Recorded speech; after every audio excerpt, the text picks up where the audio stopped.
Dando continuidade, veremos agora a tabela extrato bancário, que junto com a planilha orçamento mensal, onde nós fixamos os objetivos e as nossas metas orçamentárias, esta é a que realmente carrega todos os valores efetivamente realizados para dentro desse nosso orçamento. E isso então lá na frente vai ter uma intersecção onde nós poderemos observar aí todo o resultado do nosso controle orçamentário de forma comparativa e esse objetivo é termos uma ferramenta de gestão dos nossos gastos e aqui está então, dando continuidade, vamos com o extrato bancário.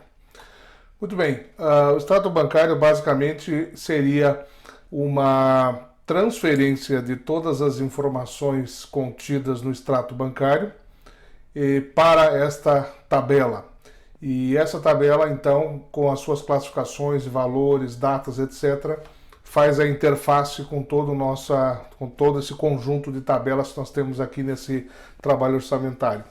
Então, basicamente, nós teremos que entrar em todas as celas em amarelo, ou seja, ela é padrão, ou seja, todas as células que nós temos destacadas em amarelo são editáveis, podemos editar ou está aí para a entrada de dados, né?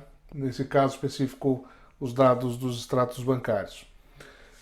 A tabela começa por uma informação escrita última linha, que é basicamente um atalho, porque evidentemente em algum momento essa tabela deve ter um número bastante grande de linhas, né, dependendo do tempo em que nós vamos manter esse controle. Então, para que não tenhamos que buscar sempre a última linha, esse trabalho vai fazer exatamente isso. Ela vai trazer para a próxima linha que está aberta para a edição. Observem que não há formatação nenhuma nessa linha, mas qualquer data que coloquemos, como eu estou exemplificando aqui, ela automaticamente criará uma nova linha e as fórmulas estarão automaticamente replicadas das linhas anteriores. Portanto, não há que se preocupar com o fato de que nós não tenhamos uma lista imensa de fórmulas, porque a cada nova adição, a cada nova entrada de dados, automaticamente a tabela criará uma nova linha com todas as formas necessárias aí a esse trabalho. Então, vou só dar um voltar aqui para que possamos prosseguir. Na sequência, nós temos aqui um campo onde nós chamamos de resumo por data, ou seja, nós identificamos aqui uma range de datas, nesse caso está de 1/9 a 28/10, e nesta célula onde nós chamamos de classificação, temos aqui uma lista de todas as despesas que seguem este padrão que nós identificamos lá na tabela matriz, e se nós quisermos aqui um cálculo rápido, quais são os valores gastos, por exemplo, em supermercado, automaticamente dentro desta data entre 1/9 e 28/10, ele automaticamente calculará. Se alterar isso para 1/10, automaticamente o valor deve se replicar. Aqui mostrando que no mês de outubro não há, perdão, aqui tem um pequeno lapso. Agora sim, aí nós vemos exatamente quanto entre 1/10 e 28/10 nós temos despesas de supermercado. Isso pode acontecer com qualquer despesa que nós tenhamos listadas aqui nessa lista de despesas. Então esta é a funcionalidade deste campo. Logo à direita nós temos o ano, 2019, é o ano que nós estamos trabalhando, e esta data, este ano aqui, ele carregará todas as demais tabelas com o ano de 2019. Ou seja, em todas as tabelas que veremos, teremos o ano 2019 e eles são automaticamente carregados a partir dessa tabela extrato bancário. Então, quando virarmos 2020, podemos mudar para 2020 e automaticamente carregaremos isso para o ano seguinte. E, assim como nas tabelas anteriores, temos aqui os botões de flutuação entre as tabelas. Podemos retornar ao menu, nesse caso, ou irmos para a tabela seguinte, que seria o saldo dia a dia, que nós veremos já na sequência a esse extrato bancário. Bom, Iniciando aqui, basicamente, o trabalho sempre tem que começar com um saldo inicial. E esse saldo inicial, então, deve ser fixado em algum momento do início do trabalho com esses arquivos. E a partir daí, nós começamos a transferir as informações contidas no extrato, onde a data é a data que está exatamente no extrato, o lançamento ou histórico fica a seu critério, pode-se copiar exatamente como temos no extrato, mas muitas vezes os históricos contidos nos extratos bancários não são muito claros com relação a qual foi efetivamente o débito ou o crédito realizado. Então, muitas vezes, podemos complementar aqui, já que é uma célula livre, portanto, pode-se adicionar qualquer histórico que se entender necessário. Na coluna seguinte, nós temos aqui o dia da semana. Aqui não há nada o que se fazer, é simplesmente uma identificação, um auxílio, onde nós colocamos as datas e automaticamente é buscado o dia da semana daquela data. É apenas uma referência para que se tenha uma noção de que dia efetivamente essas despesas estão sendo executadas. Na tabela classificação, nós vamos ter novamente a lista de despesas, começando por habitação, e vamos daí a todas as demais agrupamentos de despesas que nós temos, seguros, veículos, cartões e etc., despesas pessoais também, e vamos classificar as despesas que nós estamos lançando. Então, aqui eu carreguei esta tabela já com alguns exemplos do mês de setembro e do mês de outubro, para que nós pudéssemos ver alguns resultados já nas tabelas subsequentes. Neste caso, está aqui um exemplo de uma despesa de condomínio de R$ 225 e todo e qualquer débito deva corresponder a um lançamento com sinal negativo. Ou seja, exatamente como tratado pelos bancos, nós vamos tratar aqui também. Ou seja, o sinal negativo identificará um débito em nossa conta corrente e, evidentemente, que o oposto significará um crédito em conta corrente. Então, e aqui nós temos na coluna seguinte a identificação apenas do mês em que este lançamento está sendo executado. Também não há nada a se fazer nesse caso. E na coluna G, que seria a coluna onde nós temos o saldo, é uma matemática simples, onde nós pegamos o saldo anterior, mais ou menos uma movimentação da linha, e damos um novo saldo. E assim nós podemos acompanhar a evolução do nosso saldo. A ideia aqui é que nós façamos o lançamento de todos os débitos ou créditos em nossa conta, mesmo aquelas tarifas bancárias, etc., porque temos aqui uma classificação para isto, de forma que toda vez que encerrarmos os lançamentos da semana, ou do dia, ou do mês, o saldo da conta acumulado deva corresponder ao saldo do extrato. Uma vez que o saldo do extrato corresponda ao saldo aqui desta tabela extrato bancário, teremos certeza de que o nosso orçamento está sendo bem executado, ou seja, estamos carregando todos os dados que nós precisaremos para que nossa análise seja boa e que nós possamos ter uma identificação consistente de todas as nossas despesas versus os valores que nós orçamos na nossa tabela de orçamento mensal. Bom, aqui, como eu disse, eu já previamente carreguei com diversos tipos de despesa. Temos aqui as datas respectivas, não é? E aí essa sequência aqui ela é replicada para todas as linhas, mesmo quando nós formos lá para uma linha nova. Vejam que aqui não há nenhuma fórmula, ou seja, nós não temos esse drop-down aqui na coluna, mas assim que nós entramos com uma data, automaticamente a tabela é preenchida e nós passamos a ter disponível aqui a lista de despesas para que possamos completar o lançamento que nós iniciamos. Então, quero lembrar só que há uma situação muito específica e, por experiência, eu transmito esta experiência aqui.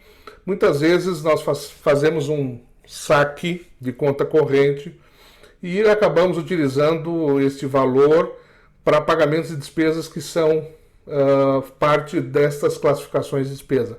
Se isso acontecer, eu sugiro que este saque seja desdobrado e que nós não não devemos manter isso apenas numa linha apenas identificada como saque, né, que seria essa identificação, essa classificação, sob pena de nós perdermos exatamente essa rastreabilidade das despesas.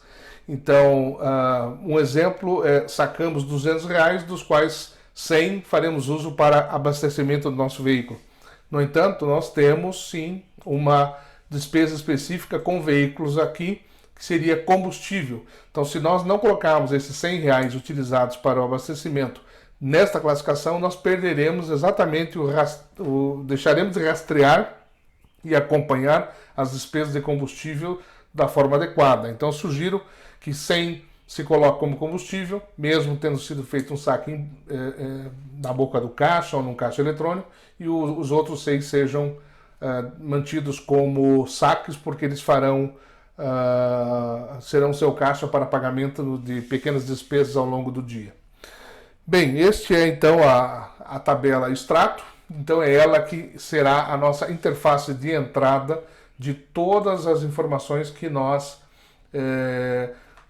teremos à nossa disposição em termos de consulta, seja consulta por tabelas ou por gráficos, e que vai nos mostrar como estamos em relação ao nosso orçamento, o atingimento positivo ou negativo em cada uma das despesas.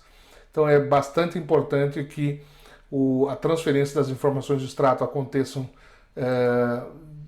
pelo menos uma vez por semana, é uma sugestão, porque, como eu já disse, muitas vezes o banco não é muito claro quanto ao histórico daquela operação. E uma semana depois, muitas vezes nós já não nos recordamos mais do que seria aquele valor debitado.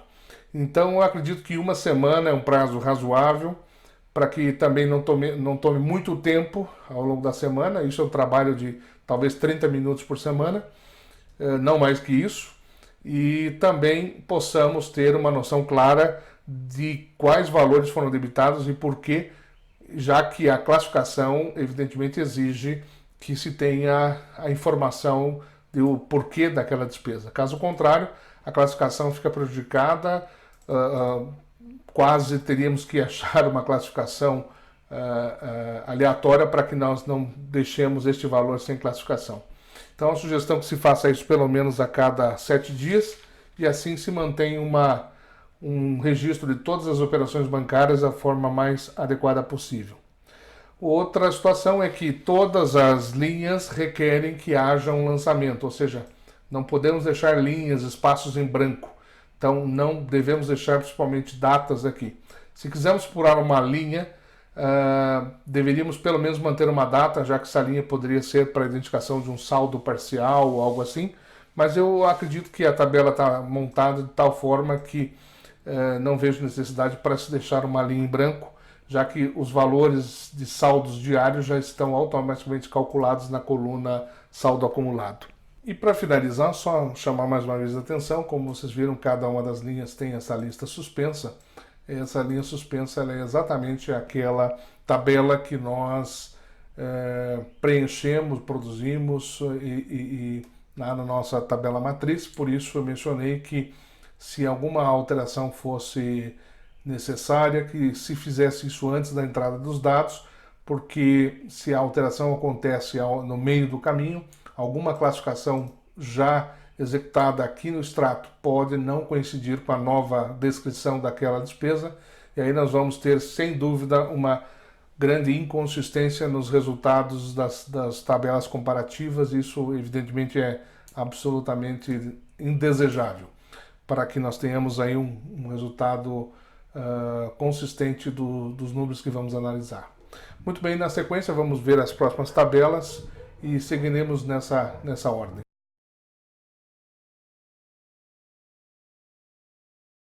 Bem, já tratamos da tabela matriz, que é a nossa tabela base para todas as classificações de despesa.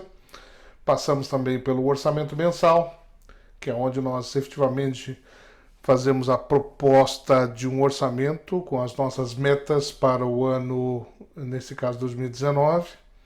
Passamos também pela tabela extrato, onde nós vamos entrar com todos os valores lançados no nosso extrato bancário, ou seja, ele será a nossa interface dos valores realizados com o nosso trabalho orçamentário. E vamos então para a quarta e última tabela deste conjunto de tabelas chamadas de entrada de dados. E depois dessas quatro, nós vamos então alinhar quais são as 5 tabelas de acompanhamento e análise, onde todos os valores introduzidos aqui nessas demais planilhas de entrada de dados mostrarão seus resultados efetivamente nas tabelas abaixo. Então vamos lá, vamos à tabela de créditos, de cartões de crédito. E ela é uma tabela bastante simples. Na realidade, o objetivo principal desta tabela é reproduzir aqui, também assim como no extrato, transferir todos os gastos efetuados em nossos cartões de crédito para esta tabela. Aqui podem ser acumulados mais de um cartão de crédito, não precisa necessariamente ser apenas um, mas vamos considerar aqui, só para efeito de exemplo, que estamos falando de apenas um único cartão de crédito. E, novamente, assim como nas tabelas anteriores, todas as células destacadas em amarelo são livres para edição e entrada de dados. Muito bem, começamos aqui, em primeiro lugar, com a data do vencimento desta nossa fatura. Eu coloquei uma data fictícia, dia 17 de cada mês, para que nós possamos ter aqui na data o dia do vencimento. Mas isso, particularmente, como nós não estamos controlando o nosso orçamento por dia, ele de fato só fará resultados sobre os valores totais do mês. Mas de qualquer forma é só uma referência do vencimento do cartão de crédito. Nós temos aqui na sequência uma linha que totaliza todos os valores que nós entramos aqui nesta tabela de cartão de crédito. É apenas uma referência, porque uma vez entrados todos os valores, assim como no extrato o saldo acumulado deva bater com o extrato bancário, aqui também deveria bater com os valores da nossa fatura de cartão de crédito. Novamente, se isso acontece, é porque de fato estamos com todos os valores lançados, não vamos deixar nenhum número para trás que possa eventualmente comprometer a nossa análise orçamentária nos quadros seguintes. Muito bem, a entrada é bastante simples. Aqui nós já começamos com a classificação, ou seja, nós temos esta lista suspensa com todas as despesas, como já falamos, já cadastramos previamente. Faremos uso desta coluna então para a classificação, a data em que essa despesa foi executada, em que estabelecimento esta despesa foi executada. Como é uma célula livre, podemos colocar aqui qualquer histórico que nos permita destacar e entender exatamente qual foi a operação deste lançamento feito aqui neste dia. Aqui esta coluna é apenas uma identificação da quantidade de parcelas que foram programadas para esse pagamento. Elas podem ser em parcela única, que seria 1/1, ou nesse exemplo aqui logo abaixo, 1/6, que seriam 6 parcelas pagas aqui neste exemplo de janeiro ao mês de junho. E então também temos esta condição de lançarmos os valores parcelados também. Basicamente, esses valores, a data em que nós estamos considerando para esse lançamento seria a data em que a fatura do cartão de crédito apresentará as despesas. Ou seja, se nós realizamos dia 5 de janeiro, ou dependendo do vencimento da sua fatura, há também a possibilidade de que este valor seja cobrado apenas na fatura do mês seguinte. Então, pula este mês e considera apenas o mês em que aquela fatura será apresentada, por conta da interface que esta tabela também terá com outras tabelas, onde, junto com os dados lançados através da planilha extrato bancário, nós teremos então aí todos os valores realizados de despesas, seja pelos extratos bancários, seja aqui pela tabela de cartões de crédito. Então, novamente, bastante simples, apenas uma entrada linha a linha de cada um dos valores. Importante, então, considerar que os valores devem ser lançados no mês em que efetivamente a fatura será apresentada. Uma vez respeitado estas condições, nós teremos aqui o valor somado deva bater com a fatura de cartão de crédito. E aí sim, então, estamos bastante tranquilos de que nosso trabalho está está bem realizado. Aqui já há uma sequência bastante grande de linhas que eu programei para que não se tenha aí nenhuma situação de ter que criar novas linhas, mas penso que a quantidade de linhas aqui seja mais do que suficiente para um bom período e não precisaríamos mexer aí por um bom tempo. Assim como as demais planilhas, nós temos aqui o ano. Esse ano, como eu já disse, vem transferido da tabela extrato bancário, que lá nós entramos pela primeira vez o exercício que estamos trabalhando, e ele automaticamente transfere isso para as demais tabelas. E também temos aqui o botão de flutuação, que nos leva novamente ao menu principal. Então voltamos ao menu principal e aqui estamos então com as 4 tabelas, o conjunto de quatro tabelas que vão nos permitir comparar os valores orçados com os valores realizados, seja por extratos bancários, seja por cartões de crédito. Nas demais tabelas, então, como já disse, teremos uma análise mais detalhada sobre os resultados desses números que nós imputamos nessas tabelas de entrada de dados.